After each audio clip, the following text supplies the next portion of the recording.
Good people. It's time for us to have a productive soul conversation. I'm your host, Buihemadu, handling business here tonight. And, of course, we had to get spiffied up for this conversation because I think some of you guys don't take this conversation seriously enough. So let's start off right. If you're seeing this on the YouTube channel, all that magic of subscribing, liking, do that. Do that now. Take a moment, subscribe, like, all that, okay? If you're on the podcast and there's an opportunity for you to also be a follower on the podcast, I want you to do that because I want to stay in touch. I want you to actually keep the conversation alive for yourself, right? Because I'm going to continue to preach this productive soul gospel until it sticks, okay? And in order for that to happen, right, you've got to be able to stick around until it sticks, right? So it's a partnership. All right, so housekeeping, all of that stuff out of the way. I want to break down to you why your daily planner is failing you or how it might be counterproductive, okay? I'm going to kind of use the illustration of your car, right? For those of you who travel or even if you take public transportation, I'm going to use that example to illustrate a point about what you should be getting out of your daily planner, okay? So taking a step back, first, for those of you who this is your first time watching or experiencing a productive soul conversation, I want to give you the foundation of kind of where this came from, what it's all about, and why I think it's just so important for us to have productive soul conversations. So if you think about your journey as a human being, human, woman, right? All that. There's a reason or rationalization that you have for like why you're here. And sometimes, of course, I get it. We don't know. We're still figuring it all out. Okay. But I theorize that for many of us who are up to whatever we're up to, we've got careers, we've got goals, we've got aspirations, or we're entering school, or we're getting recertified. I theorize that there's a part of us that's always assessing how we're doing. Are we making progress? Are we making more money? Are we going in the right direction as far as career opportunities? Right? It's just something always going on in the background to assess how we're doing. You get to a certain threshold, you hit 25, you hit 30, you hit 35, you hit 40, on and on and on. You start to think, okay, how am I doing with respect to like where I feel like I should be based on what I know, based on the experience that I've had, right? We're always assessing. And the answer to that is for you to have your own way of determining if your soul is productive. You deserve that. You deserve to have a standard or your own created metrics that let you know if you're on the right path, besides it just feels right. I get that there are times when you know you're on the right path because, yes, at a gut level, you feel like, yes, I'm on the right path. But I also think you deserve to have evidence, numbers, metrics, indexes, things that let you know, yep, not only do I feel like I'm on the right path, I've got this, and this giving me feedback that I'm on that right path.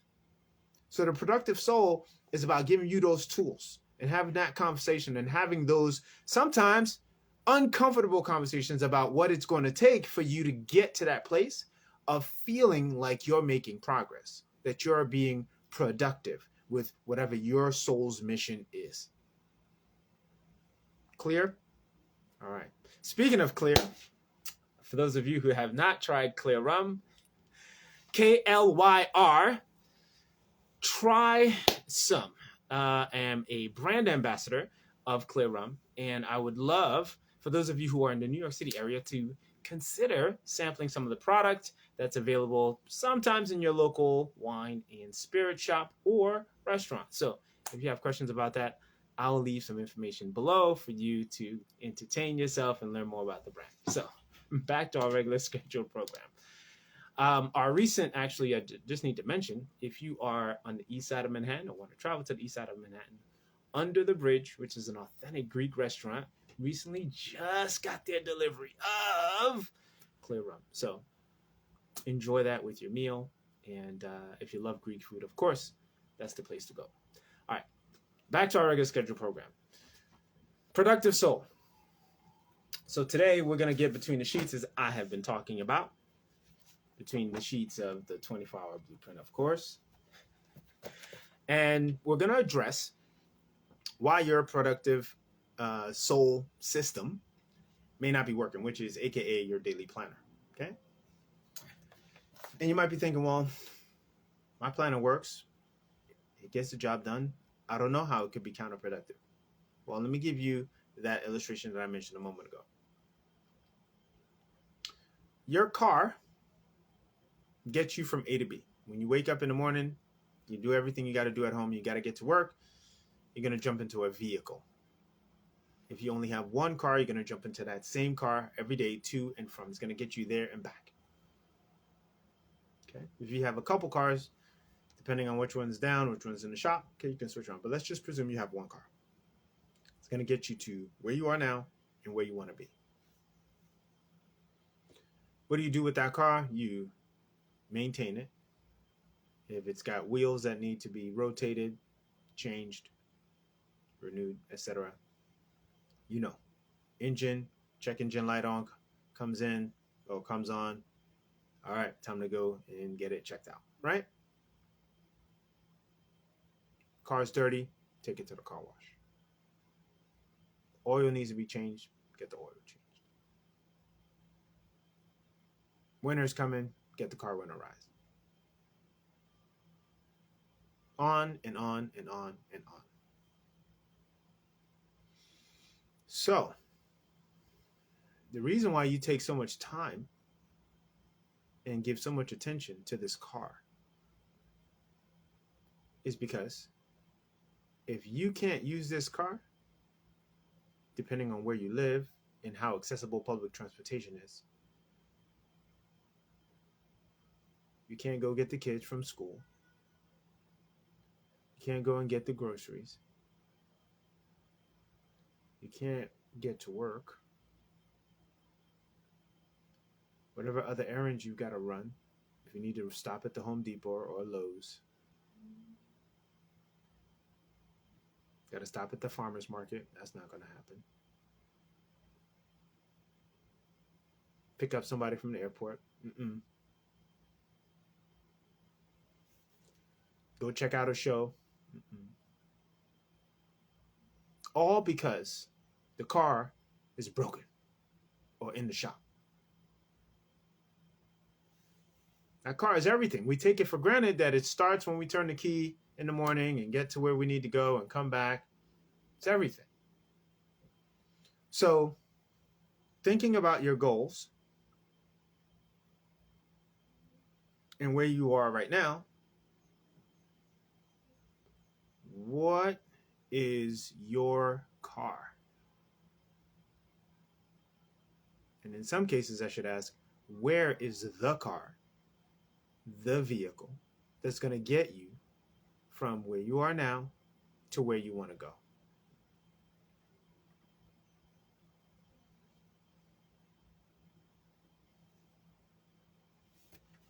Is it just up here?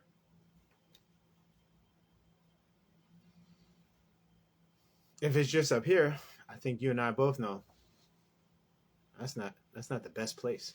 Not all the time. Right? Something that happens within minutes that you got to just remember. Sure, short-term recall, great.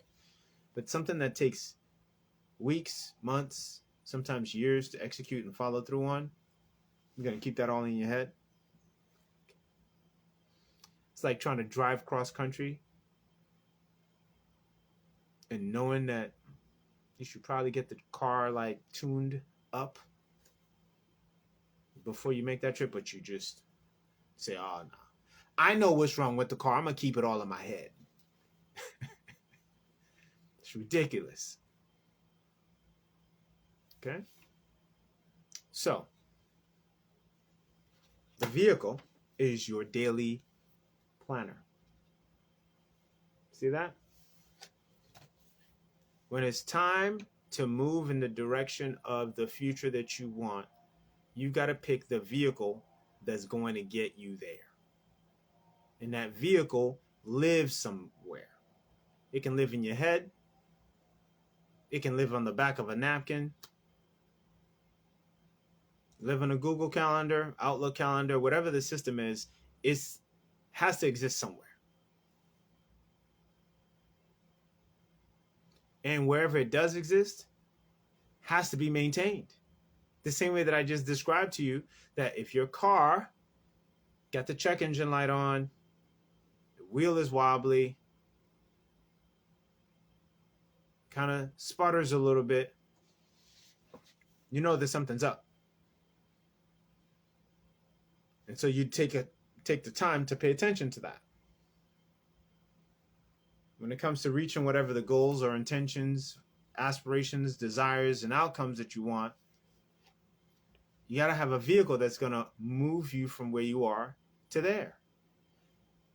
Daily. Something that supports you with your focus, supports you with your actions. I'll give you a quick statistic. According to some research, right? Because not everybody comes to the same numbers. On average, we're thinking 12 to 60,000 thoughts a day. 12,000 to 60,000 thoughts a day. 90% of those thoughts supposedly are like repetitive thoughts. Thoughts about yesterday, days before. But they're still there. And I'm here to share with you that some of those thoughts have to sort of be rethought and rethought in some cases, because they don't have a home. They don't have a place that we're putting them to get them out. Right? So we suffer. Rethinking. You don't necessarily need this planner, but you've got to have one, or should have one, if you're building something that's remarkable. Just some thoughts. You might think, I don't need one of those.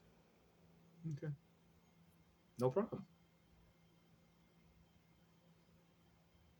Just like if you wanted to get across the country in a few hours, less than 10 hours, you wouldn't drive a car. You would take an aircraft, a different vehicle.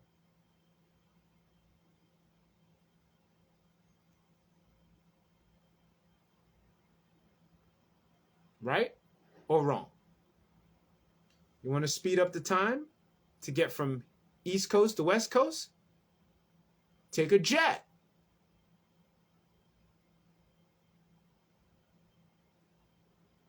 Want to take the scenic sightseeing route? Take the train. Want to take kind of forever? Take the car. But in the case of the car better have the right conditioning, the right maintenance to get there. Same thing with the aircraft, same thing with the train. So whatever the vehicle is, it's got to be maintained. And how you maintain and keep up with your daily planner, I submit to you, will influence how quickly you can get to where you want to go. And to some extent, how at peace you're going to be in the process of getting there. So, I'm giving you the context of this whole thing. Your daily planner is your vehicle. And it's counterproductive if you have a vehicle or a planner that does not have the features and the functions that you need for you to see clearly daily and weekly and monthly to get to where you want to go. It's hard to drive blind, hard to drive in the fog. Correct? So if we don't want to drive in the fog, you have to have a planner that actually helps you stay clear.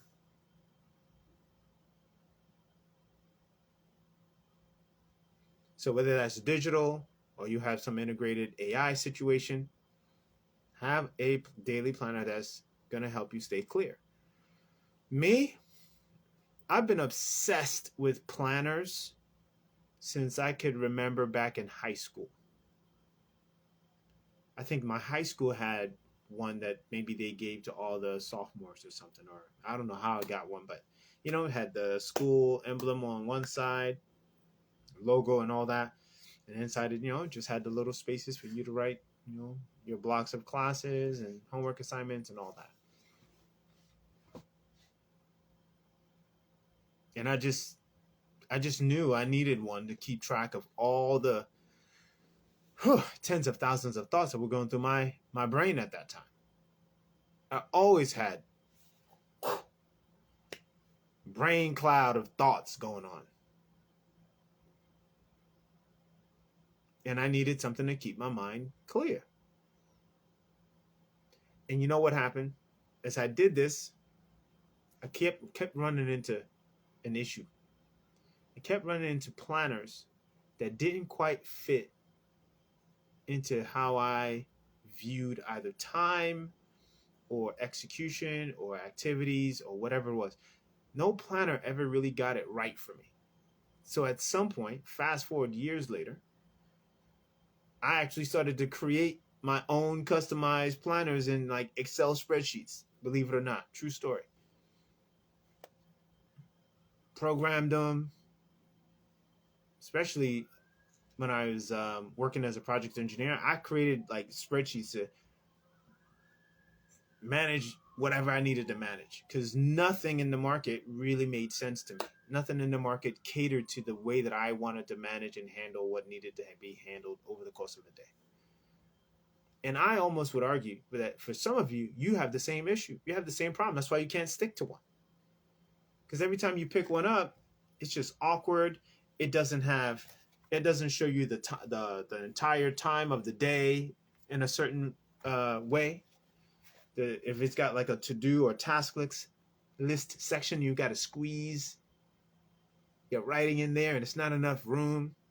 And these micro stressful experiences with your planner lead you to saying, I don't even want to deal with this, because on a daily basis or weekly basis, it's reminding you of how things don't work or how things don't work properly. And it's frustrating. And that's why your daily planner is counterproductive. You're having that kind of an experience with something that's supposed to bring ease and grace and flow to your day. And so when it's not doing that, guess what? You don't want to have anything to do with it. Just like if you were driving a car that had issues, brakes aren't working right, exhaust situation is working funny, you're smelling smoke in the car. Who wants to take that car to work? Who wants to take that car on a vacation? Who wants to drive that car across town or across the nation or wherever you want to drive? You getting this?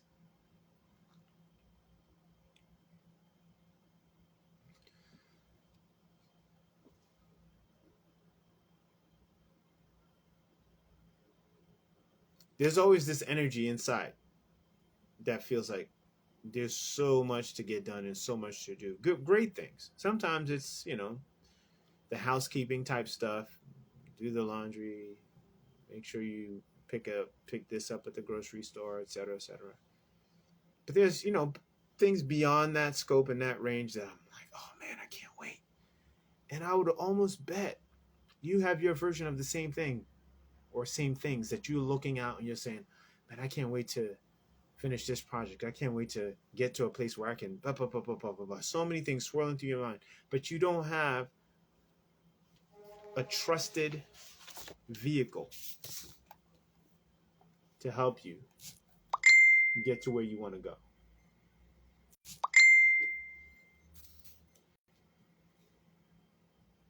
You don't. And you're frustrated, quietly frustrated.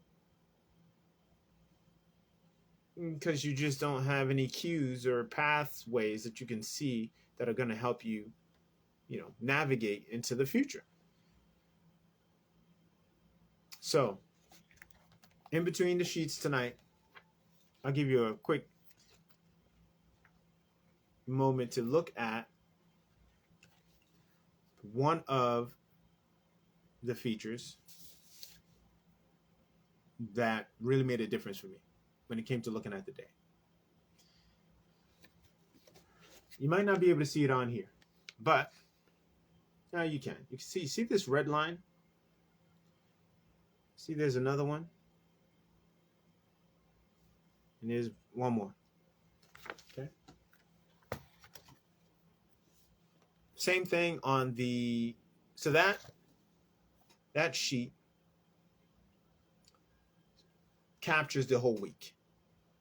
But it captures the whole week in 4 quadrants or 4 rows.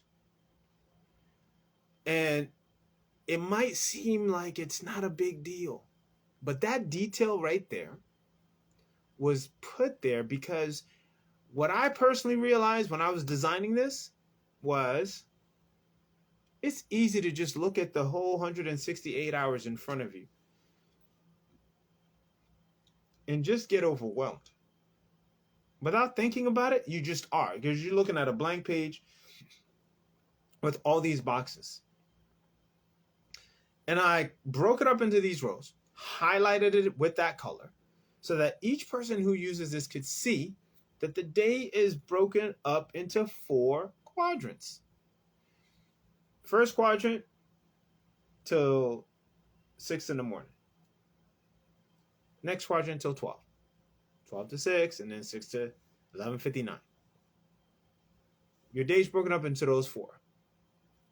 One of those 4 chunks of the day, you're asleep. So you can just hash that out. And all of a sudden, now you're dealing or looking at 3/4 of the day. And when you're looking at 3/4 of the day, that's a little bit now more manageable than when you're just looking at a blank page with no differentiation between the hours or the portions of the day. So now, when you look, okay, if you block off a section, even just from a planning perspective, even if it doesn't go that way, but if we're talking about just planning, you just hash that out. Now you're looking in reality, oh, okay, I only really have 3/4 of the day. Okay. And then you block out and you hash out. There's that section of the day where you're going to travel, grab lunch, commute, like I mentioned. So travel as in you got a business meeting elsewhere, or commute, or you got to go from the house to the office. And all of a sudden you start to realize in real time,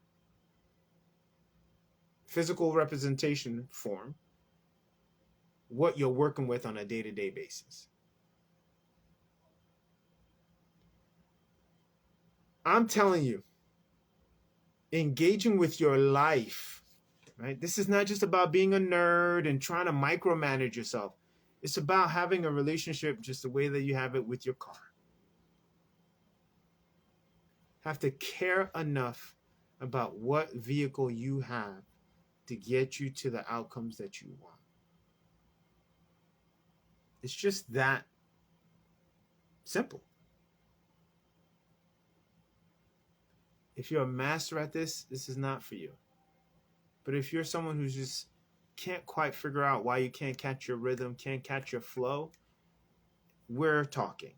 I'm talking to you.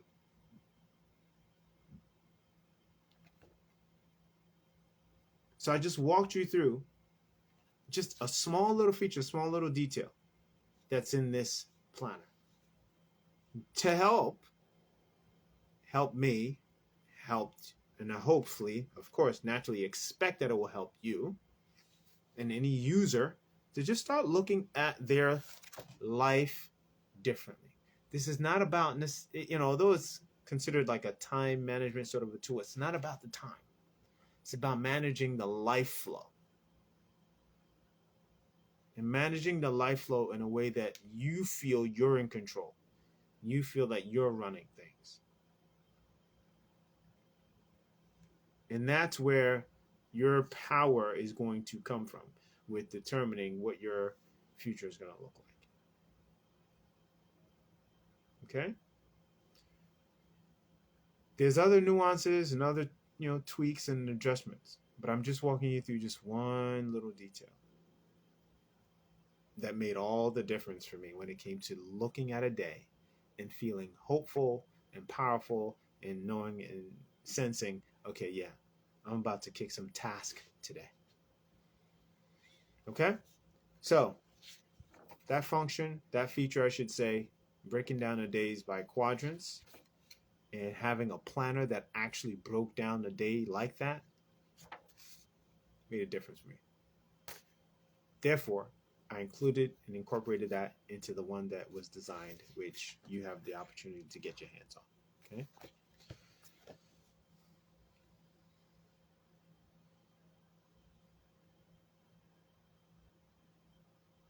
I talked about the pivot so far this season, and that conversation kind of has rolled into now, as you make that mid-year pivot, into using tools that will help you make the pivot. Okay? And as you make that pivot, or as you use these tools, you're going to, of course, run into the challenges that come with taking action and having things get in the way and having things fall apart and having things come together. And that's where some additional coaching and sort of community support comes in, right? And I'm here for it. I'm here to support you and guide you through that process. But it really begins with having some tools in your hands, a vehicle that you can drive in the form of a planner to get you to where you want to go. Okay? Yeah, if you're looking at who's on the back of this, yeah, that's me. Okay? Any questions? Okay. All right, no questions. So it's all clear for everybody. Okay. Again, if you aren't subscribed to the YouTube channel, if you're not subscribed to the podcast, the audio version of it, go ahead and do that. It's available on Apple. It's about eight podcast platforms, but the main ones, of course, that people are familiar with are, I believe, Spotify, Apple, Google Cast is another. Those are the three that I'm aware of, and then the other ones, you can look through when you get to where the podcast is playing, you can see what other platforms it's on. Okay? Now, final call for those of you who are interested and you need both the planner and the playbook. I am right now in possession of a handful of these to give away and share with you. But I'll tell you that the competition is between you and some of the collegiate program administrators for science, technology, engineering, and math students. Okay? Because the next generation of engineers, right, they can benefit from tools that help them think clearly in engineering and structuring and cultivating our future. Okay? And that's a community of folks that I've lectured to and done talks for and trained and coached. And so I am looking to really get the word out to those, institutional leaders to support and empower that next generation of engineers and mathematicians and technologists. That's my people. That's my origin. I came out of that community. And I know I needed this when I was there. So I'm like, my pay it forward project is to actually give them what I wish I had when I was in their shoes, okay? So that being said, if you're not in that community, or you want to get yours before they get, the institutional leaders and admin and faculty members get, their copies of this, I highly recommend that you click on the link to get your copy. Okay, so I have a handful that are in my physical possession, And some that once these run out, well, of course, you can get them on barnesandnoble.com and any of the other platforms that you also see that are in that link. So I created, just for simplicity, actually, just the Barnes & Noble one. But if you do an open search on the 25 Blueprint, of course, you'll find other platforms that it's on. But head over to Barnes & Noble to get it. So if you want the free one that I can hand off to you, or you pay for shipping, send me a direct message saying free blueprint, and it's yours while supplies last. After that, head over to Barnes & Noble's and grab one. We'll call it a day. All right? Okay. Last call for questions. Again, subscribe to the YouTube channel. Subscribe to the podcast. Follow wherever you're hearing this message, even if you're on LinkedIn as well. Follow so that you don't miss any of the upcoming combination of events and conversations that are being had on this particular subject. Okay. All right, guys. Thanks a lot. And I'll see you guys soon.